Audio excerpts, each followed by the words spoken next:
If you were raised in a narcissistic family, chances are you feel guilty when you make changes in your life because those changes go against the commandments of the narcissistic family. If you haven't seen a recent video that I did on the 10 commandments of a narcissistic family, I'm going to put that link up here for you. This can also happen in relationships, friendships, work, society in general. When you start making changes in your life, that can make other people feel very uncomfortable. This is something quite common that people in general experience. Why do people get so uncomfortable when other people make changes? Probably because those changes that you're making are reminding that other person that they're unhappy in their life. They're unhappy, but one of three things is probably going on. Either they don't want to change, meaning they don't want to do the work necessary to make those changes. Or two, they don't know how to make those changes. Maybe they want to, they just don't know how, so they're coming from a place of their own insecurity. Or number three, that person feels a sense of learned helplessness. They feel powerless to make changes in their life. I also made a recent video on learned helplessness. If you haven't seen it yet, I'm going to link that in the corner of the video. So what often comes about when one person starts to make positive changes in their life is the crabs in a pot analogy, where you put a bunch of crabs in a pot and you start to boil the water. If one crab starts to get out of the pot, the other crabs will pull that crab back down. So instead of being like, oh, look, there's a way out, and then everybody else get out because the one crab led the way, what happens is just the opposite. They tear each other down to that fate.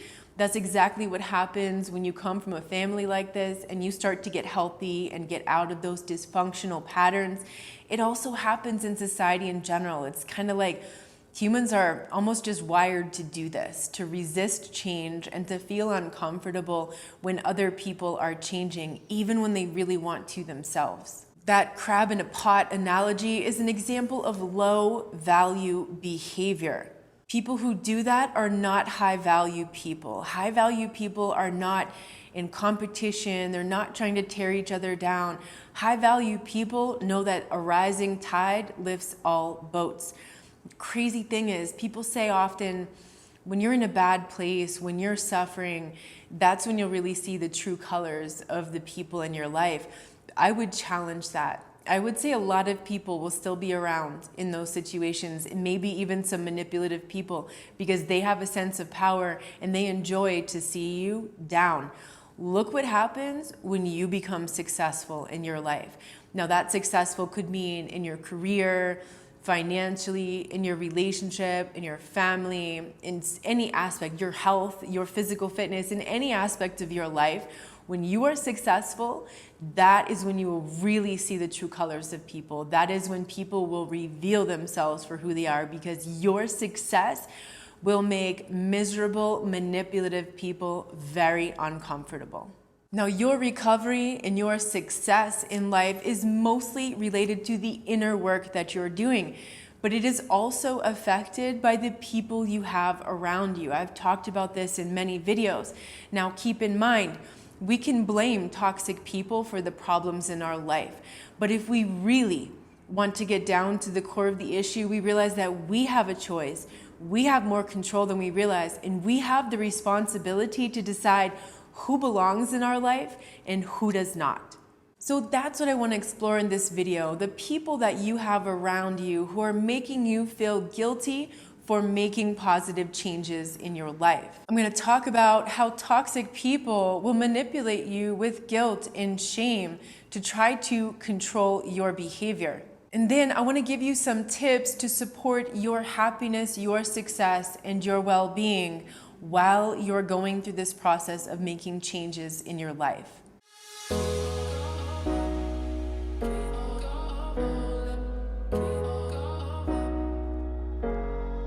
I recently saw Dr. Ron Paul speak at an Acapulco. He was talking about the abuses of power going on in governments, in media, corporations, banks, and also the changing world that we're living in, which might have a lot to do with the consequences of this unbridled power and this abuse of power. As Dr. Paul was talking about all these things going on in the world and what can we do about it, he said, your greatest protection is to have friends who understand this message, meaning people who are paying attention to the abuse of power in the world, people who are trying to make positive changes in their lives, in the lives of their families, their friends, their social circle, people who are taking the responsibility to help where they can. Those are the kind of people you want to have around when things get tough. And let's face it, I think we can all agree that we've noticed since the beginning of this year, things are changing. There is a lot of chaos emerging in the world, and this is only just the beginning. So I want to mention some common ways that toxic people might be making you feel guilty or ashamed for making changes in your life. Maybe you decided to cut off a toxic family member, and other people are getting upset about that. They're making you feel bad about that. They're trying to get you to rescind on your decision when you know deep down the results are speaking for themselves. Your life is so much better now that you've cut that person off. It could be that you've simply distanced yourself from toxic family members or certain social group, friends and organizations, something like that, where you saw a lot of toxic dynamics in there, you just didn't want to participate anymore, you decided to distance yourself, you're noticing how much better you feel, how much clearer your head is, how much higher your self-esteem is, and then somebody else is trying to make you feel bad for taking that distance. It could be that you set new boundaries for what's acceptable for you and what's not. And people in your life who are toxic and used to getting things from you that they used to get before are now upset and using guilt and shame to try to coerce you into relaxing your boundaries. It could be that you decide to go back to school, you decide to go back to some kind of studies, or you decide to start something now at this point in your life, and people are upset about that because of how that affects them, of how maybe they feel insecure because they didn't finish their degree, or they never really studied what they wanted to earlier in their life, and they would like to do that, but they don't believe they're capable of it, or maybe they even tried it before and failed, and so now they're trying to make you feel bad for doing that. It could be you decided to move away from family, maybe because you wanted to get distance, or you just simply wanted to move away. Maybe you wanted to move somewhere else. You like some other place better. Maybe you found a job opportunity, something else. Maybe you met a significant other and their work or their life somehow took you somewhere else.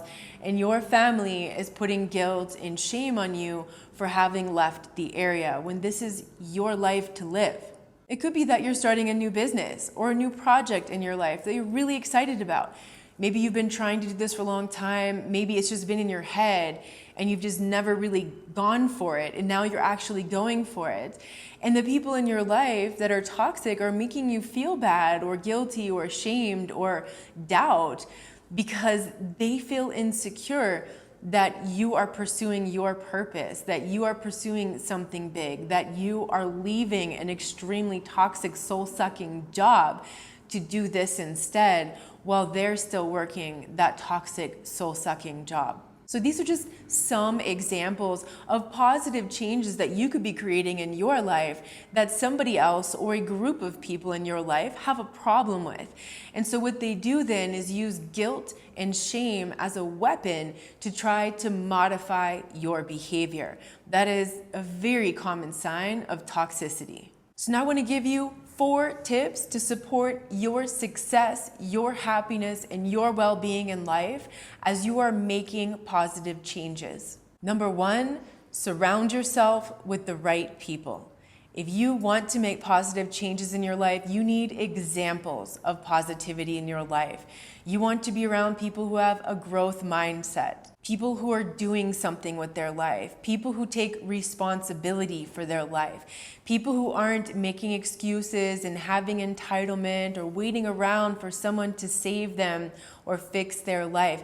People are action oriented, and those are positive, constructive actions. And you sit down and have a coffee, you have a lunch with these people, you talk on the phone, you even text them, and you feel elevated because you talk about the changes you're making, and your friend or your mentor, these people in your life are telling you, that's so awesome, I'm so proud of you, look at the differences that you're making in your life. They encourage you on, and then they provide the example of what they're doing. And you're further encouraged by seeing the positive changes that these people are making in their life. And if you have any doubt about whether you're surrounded by the right people or not, this isn't a judgment. This is about the effects, the results of those people in your life. So when you go to make changes, you're excited about an endeavor in your life, or you feel good about setting new boundaries, making certain decisions that support your life. If other people have a problem with that, those are not the right people for you. It doesn't mean they're necessarily bad people. Sometimes they might not even be toxic people, but that's not going to be a person who's going to help you be successful in life, who's going to help you reach those higher stages of life, get out of the apathy, out of the inertia, out of the settling for things, or living your life for other people. Number 2, look for high value behavior. Now, this is going to be inside yourself and also in the people you choose to surround yourself with. What is high value behavior? High value behavior starts with the very basic of respect. There's mutual respect. It's not a one-way highway where you only owe respect to that person and they have no respect for you. It is mutual respect because you respect each other, you care about each other. High value behavior is having a growth mindset, which is very different than having a scarcity mindset, a pessimistic mindset. When you're around a lot of negativity and pessimism, you're going to start to feel like that.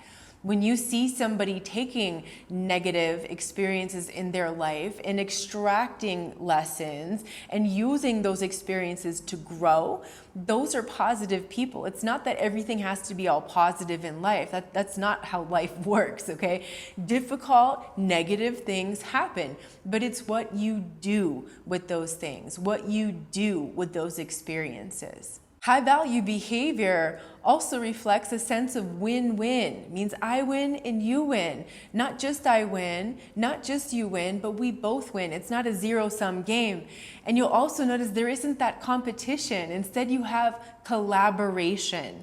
So high value behavior is collaboration. That's where people help each other, people support each other. Now, they're not rescuing or taking responsibility for you.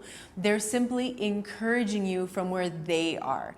They're shining the light of that example. They're encouraging you to keep growing, to keep striving, to keep reaching for your dreams and goals in life. Number 3, set boundaries with low value behavior. Low value behavior is just the opposite of what I talked about.